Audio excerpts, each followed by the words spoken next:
ازيكم جميعا، يا رب جميعا تكونوا بخير. هرد على بعض الاستفسارات اللي جت على البوست بتاع الأسئلة الخاصة بتصميم شبكات ري اللاندسكيب. عندي أول سؤال هو ازاي نجيب متوسط البخر الناتح للمسطح الأخضر السنوي أو أي شهر تاني مثل أغسطس أو ديسمبر. المتوسطات دي بتتحسب من معادلة اسمها معادلة بيلمان مونتيس أو بعض المعادلات الأخرى. آه، ببتدي أحسب بناء على بيانات المناخ درجة الحرارة العظمى والصغرى ونسبة الرطوبة في المكان وسرعة الرياح، بتطلع لي في الآخر قيمة للبخر الناتح. ده بالنسبة للمعادلات التجريبية. او في ويزر ستيشن بتبقى موجودة في الموقع، هي اللي بتحسب الكلام ده اوتوماتيك وتديني الرقم الخاص بتاع البخر الناتح بشكل يومي. طيب، احنا بنحسبها على اساس يومي ولا اساس شهري ولا اساس سنوي؟ احنا بنقول عموما المسطح الاخضر في الظروف المصرية الاحتياجات بتاعته 10 مليمتر في اليوم، لكن ده بيهدر معايا كميات مياه كبيرة، وبالتالي لما بيبقى فيه ويزر ستيشن بتديني القيمة دي متغيرة بشكل يومي، وبالتالي بوفر كميات مية كبيرة. هتلاقي أقصى احتياج عندنا في شهر أغسطس، وأقل احتياج عندي في شهر ديسمبر. ممكن تبقى في أغسطس تبقى 10 و11 مليمتر على اليوم، ممكن في ديسمبر في عز الشتاء ممكن تبقى 2 أو 3 مليمتر بالكتير. فلو أنا ثبت الموضوع ده بيعمل عندي هدر كبير في المية. فطبعا لما يكون الكنترول متركب معاه ويزر ستيشن بيفرق معايا كتير جدا. طيب، السؤال التاني، احنا في فواقد خط الرشاشات بنجمع ضغط ابعد رشاش وفواقد خط الرشاشات احتكاك وثانوي والمناسيب. في الكتاب كاتب فواقد الخط المغذي ده اللي هو الفرعي وبجمعه عليه ولا لا؟ ايوه، الخط المغذي هو الخط الفرعي. مغذي ليه بنقول عليه مغذي؟ لانه بيغذي خطوط الرشاشات، وبالتالي انت بتجيب في كل خط على المسار بتاعك من اول الرشاش لغاية المصدر بتجيب فيه فواقد احتكاك ومناسيب وثانوية. فانت هتيجي على خط الرشاشات هتحسب فواقد احتكاك وتضرب في 1.1 عشان تجيب الفواقد الثانوية تضيفها معاك اللي هي 10%. وبعد كده بتشوف انت المناسيب طالعة لفوق ولا نازلة لتحت المية جوه الماسورة. يبقى انا كده جبت الانواع الفواقد التلاتة في خط الرشاشات. ابتدي اعمل نفس الكلام ده في خط المغذي او خط الفرعي واجمع لغاية ما اوصل عند المصدر. فأرجو نكون كده الفكرة وضحت.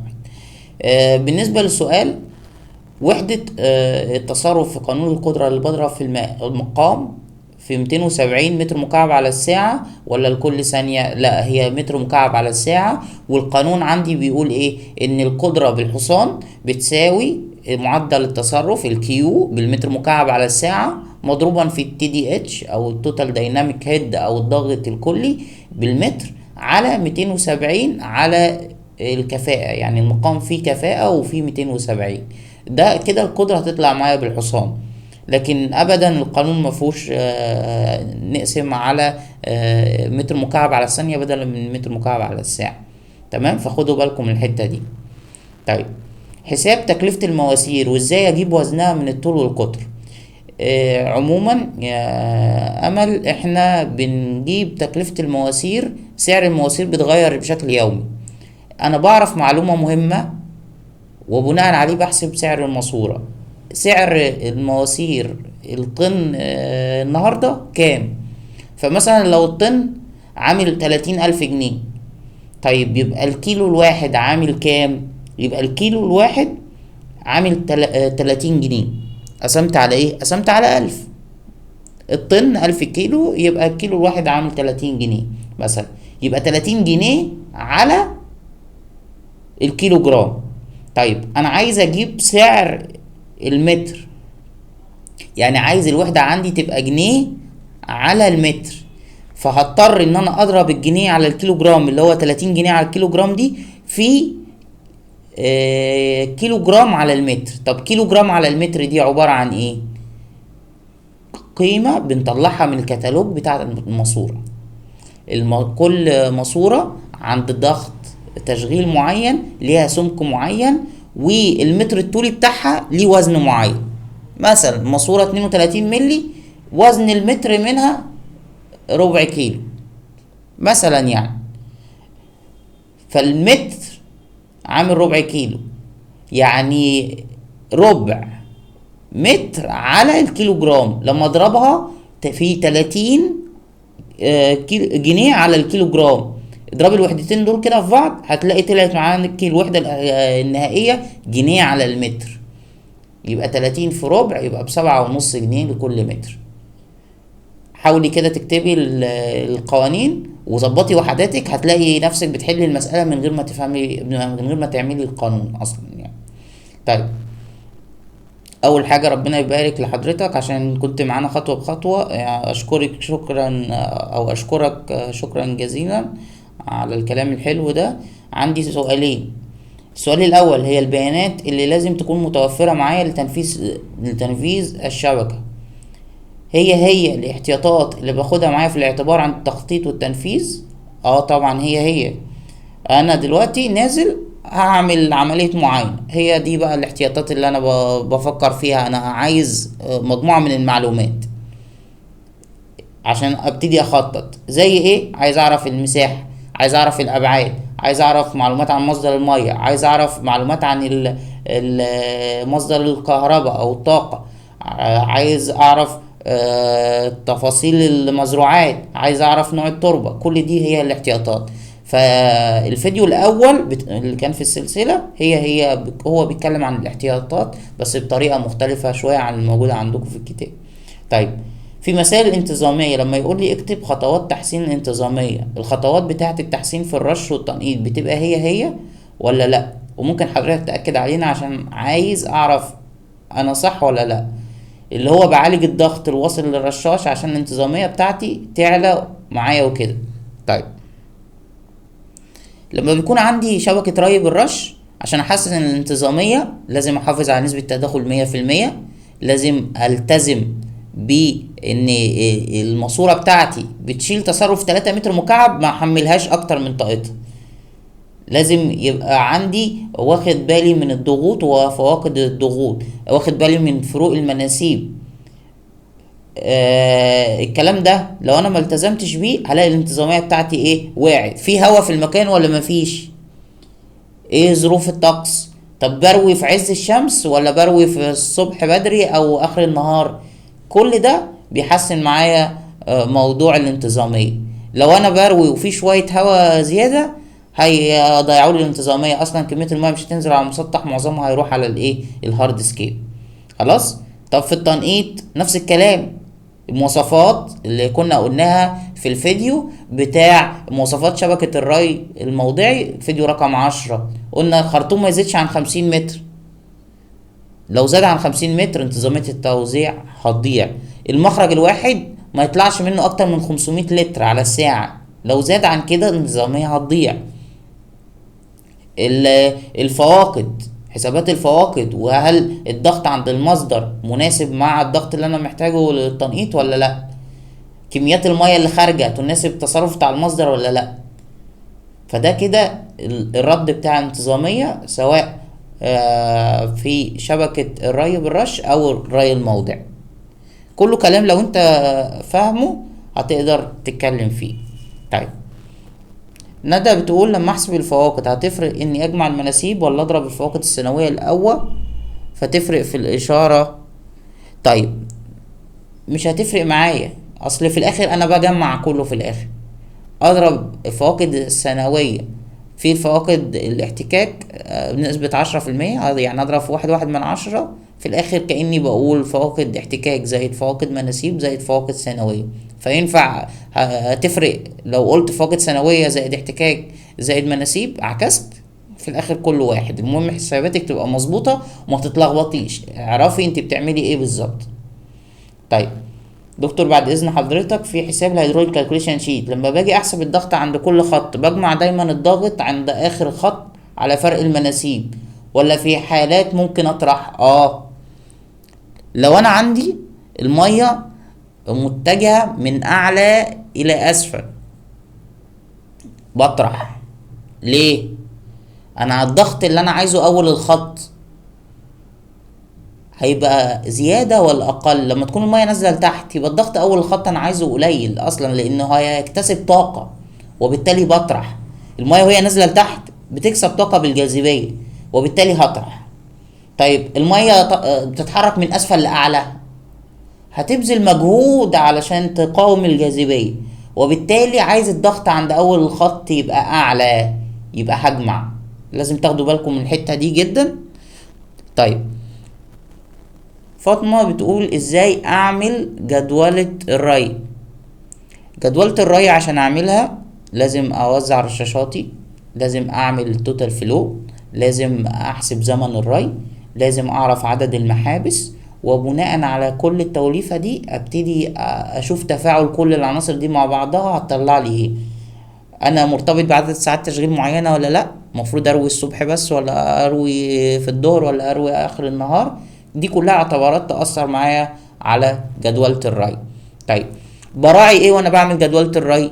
ان يبقى زمن الري الكلي لكل المحابس اقل ما يمكن.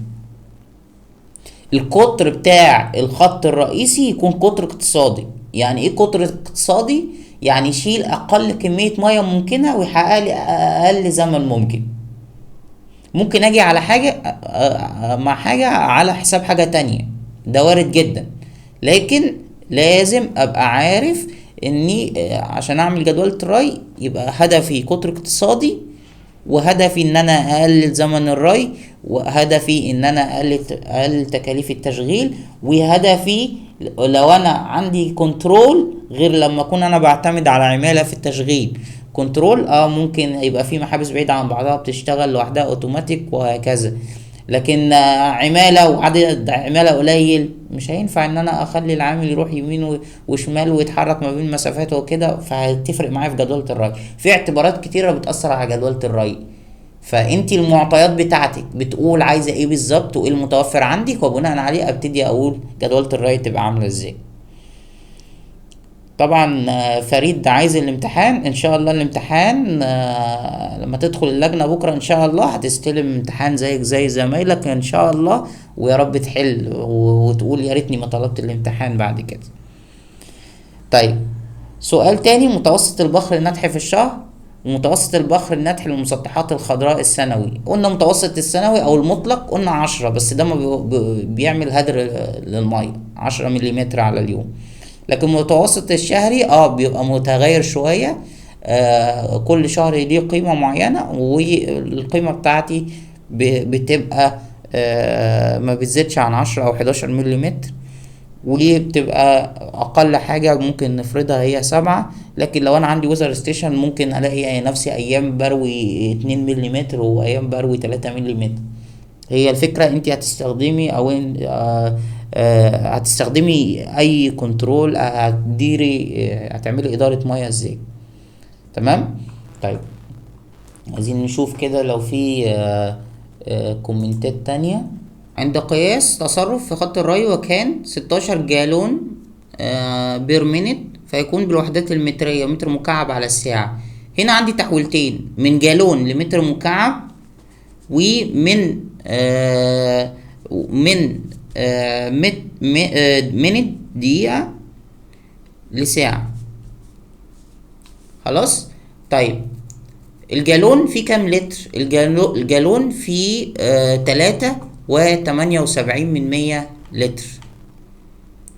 خلاص، يعني فيه كام متر مكعب؟ اقسم الرقم ده على 1000، يعني 3 من 1000. خلاص. طيب يبقى هقول 16 هضربها في 3 من 1000 واقسم على، هنا ده كان في الدقيقة الواحدة، يبقى هنا في الساعة يبقى قد ايه؟ اضرب في 60، يعني هضرب في 60 واضرب في 3 من 1000، فيطلع معايا الوحدة في الاخر متر مكعب على الايه؟ متر مكعب على الساعة. سؤال تاني من محمود، لما بقسم مساحة العشبيات ومغطيات التربة إلى زونز، بقسم التصرف الكلي العشبيات ومغطيات التربة على 500 لتر، بقسم طبعا على 500 لتر، وهنا المقصود بالزونز هي عدد المخارج مش عدد المحابس، لان ممكن يبقى عندك محبس في مثلا 20 مخرج. المهم المخرج الواحد تصرفه ما يزيدش عن 500 لتر، فهنا بيقصد بالزون هو المخرج الواحد، وبالتالي طبعا الجملة دي صحيحة ومفيش فيها اي مشكلة. طيب نشوف لو في كومنتات تاني، نعمل ريفرش. سؤال تاني هنا، ازاي احسب قطر الماسورة لو مديني ال excavation level والتوب ليفل والفينش ليفل والانفيرت ليفل؟ هو قطر الماسورة هو الفرق ما بين التوب ليفل والانفيرت ليفل. هتطرحي الرقم بتاع التوب ليفل من الانفيرت ليفل هيديكي قطر الماسورة. خلاص. طيب هو ايه الفرق ما بينهم؟ الفينش ليفل ده منسوب سطح الارض، التوب ليفل هو منسوب العلوي لسطح الماسورة، الانفيرت ليفل المنسوب السفلي لسطح الماسورة. فعشان كده لو جبت الفرق ما بينهم ما بين التوب ليفل والانفيرت ليفل هيديني القطر بتاع الماسورة. والاكسكافيشن ليفل ده عمق الحفر، يعني ده عمق الحفر، وبعد كده بحط فرشة، وبعد كده احط الماسورة، يبقى الانفيرت ليفل، بعد كده التوب ليفل، بعد كده ردم، بعد كده اوصل للفينش ليفل. السؤال التاني بتاعك خلاص احنا قلناه، هتلاقيه في اول الفيديو، ردينا على حد من زمايلي. طيب عايزين بس نعيد ترتيب الكومنتات كده.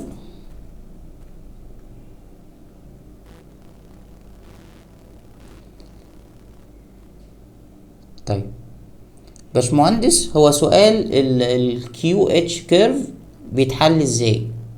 طيب انا مش عارف شكل السؤال ازاي، بس لو بتسألي على الكيو اتش على الكيو اتش كيرف، الكيو اتش كيرف ده منحنى اداء المضخة، بيديني علاقة ما بين الضغط والتصرف. احنا عارفين عن لو فاتح المحبس على الاخر ده اقصى تصرف ممكن تديه المضخة، ساعتها الهيد هيديني بصفر، ولو انا قفلت المحبس على الاخر هيبقى الكيو بصفر، يبقى الهيد بتاعي هيبقى اعلى ما يمكن، يبقى ده الاتش ماكسيمم. طيب ما بين الحالة دي والحالة التانية في عندي الكيرف بتاعي عامل منحنى بالشكل ده كده، ده بنقول عليه منحنى اداء المضخة. خلاص. انا لما باجي اختار مضخة لازم تكون موجودة المواصفات اللي عايزاها شبكة الري بتاعتي تبقى موجودة على منحنى الاداء ده، وما تكونش عند الحدود العليا للضغط او الحدود العليا والقصوى للكيو، لا تبقى وسط ما بين الاتنين علشان تديني افضل اداء.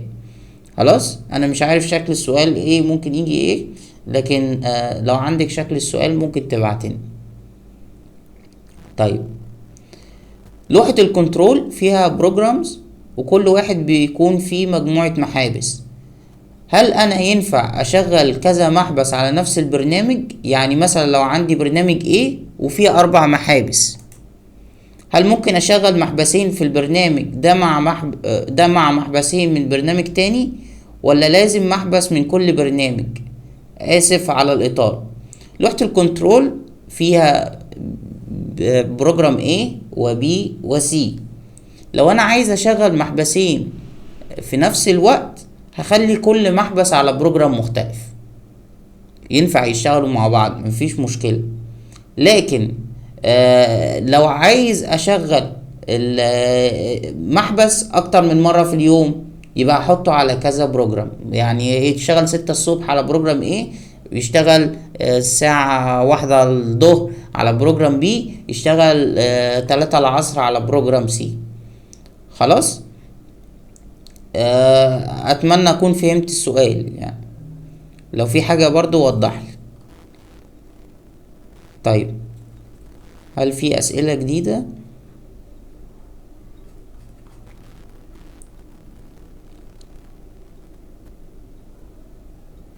دكتور ممكن فيديو سريع لشرح حسابات البخر الناتح، اغلبنا مش فاهمين، وشكرا جدا لتعبك ومجهودك. طيب تمام، انا معرفش مش هلحق يعني اعمل لكم فيديو قبل الامتحان الصبح، لكن حسابات البخر النتح هو عبارة عن القيمة بتاعة البخر النتح او الايثينول بضربها في حاجة اسمها كي ال او معامل اللاندسكيب. والكي ال ده بيتكون من عدة عوامل اخرى، معامل ليه علاقة بكثافة الغطاء النباتي، ومعامل ليه علاقة بنوع التربة وخلافه. فعندي 3 معاملات بيطلعوا لي معامل اللاندسكيب، ومعامل اللاندسكيب ده ببتدي اضربه في الايثينود عشان اجيب الاحتياجات المائية. خلاص. طبعا فيديو بالتفصيل دلوقتي صعب جدا ان انا اعرف اعمله لك يعني، او اعمله لك. طيب، ما هو اقصى تصرف للخط الفرعي وذلك عند سرعة 1.5 متر على الثانية، خط 16 مللي، علما بأن القطر الداخلي للخط الفرعي هو 13.4. طيب، مفروض ان احنا قايلين ان المخرج الواحد بيطلع في حدود 500 لتر على الساعة، وبالتالي الخرطوم 16 اقصى تصرف ليه 500 لتر على الساعة. طب انا مش عارف ومش حافظ. معادلة الاستمرارية بتقول لي الكيو بتساوي الايه في الفي. الكيو بتساوي الايه في الفي، يعني انا عندي دلوقتي القطر اهو، انا عارفه 16 مللي، اقدر اجيب منه مساحة المقطع اللي هو الايه، وسرعة السريان 1.5، يبقى الكيو هتبقى كام؟ هتلاقي فيه الاجابة بتاعت السؤال. خلاص، فممكن نحسبها، ما فيش اي مشكلة.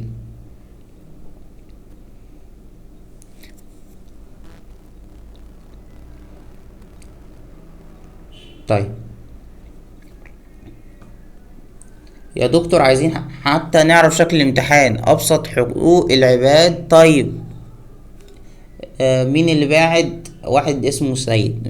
سيد باشا، امتحان، انت عارف الموضوع ده مش مفروض نتكلم فيه، ومفروض ان انت مذاكر وحد متميز، يبقى ان شاء الله هتحل والامتحان هيبقى كويس ان شاء الله للجميع.